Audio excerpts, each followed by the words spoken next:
disque dur. Bonjour à tous. Bonjour Compile. Salut Cyril. Bon alors, on l'a fait cette émission sur les disques durs? Oui, on l'a fait. Ah, ça c'est parlé. Parce que la dernière fois, tu étais quand même moins coopératif. Non, je ne coopère pas. Je régis. Toi, tu exécutes. Oh le lourd. Attends encore quelques années et on verra qui c'est qui régit. Le disque dur est une autre forme de mémoire de masse. Donc c'est de la même famille que les disquettes. Oui, mais en beaucoup mieux. Ça va 1000 fois plus vite, il y a beaucoup plus de place. Et surtout, c'est beaucoup plus fiable. Bah oui, parce que c'est dur. Pas que. En fait, le disque dur est constitué d'un boîtier dans lequel on trouve le disque, qui était effectivement un plateau magnétique rigide. Une des différences essentielles avec la disquette, c'est que la tête de lecture est intégrée dans le boîtier, là où avec la disquette, le lecteur et le support sont séparés. Ah d'accord, j'ai compris. Un disque dur, c'est à la fois le disque et le lecteur en même temps dans la même boîte. Donc en fait, le problème, c'est que tu ne peux pas changer de disque facilement, comme quand tu faisais avec les disquettes. Tout à fait. Mais du coup, l'utilisation n'est pas du tout la même non plus. En général, un disque dur reste dans l'ordinateur et on y met toutes les données auxquelles on veut accéder immédiatement. Ok, comme ton dossier nommé XXX Fantasy planqué au fond de l'arborescence de ton disque dur, c'est ça? Ou encore ton dossier nommé Port... Oui, bon. Mais on met surtout les programmes qui font tourner l'ordinateur, ce qu'on appelle le système d'exploitation.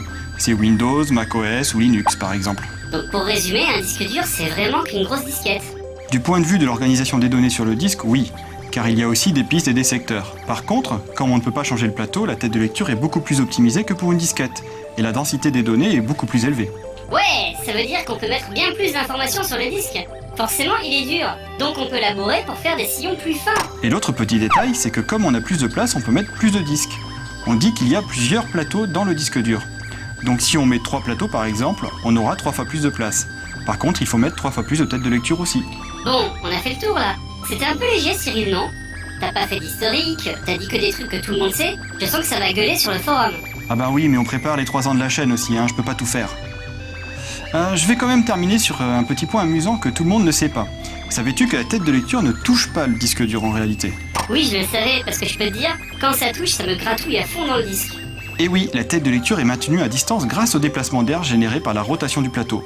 Si la tête vient à toucher le disque, c'est le crash, et plein de données sont perdues. Exactement, ce que les humains ont du mal à comprendre, c'est que la tête de lecture est vraiment très près du disque, à 15 microns environ. Et le disque il tourne super vite, à une moyenne de 7500 tours minute. Ça fait à peu près 7500 km/h à la périphérie du disque.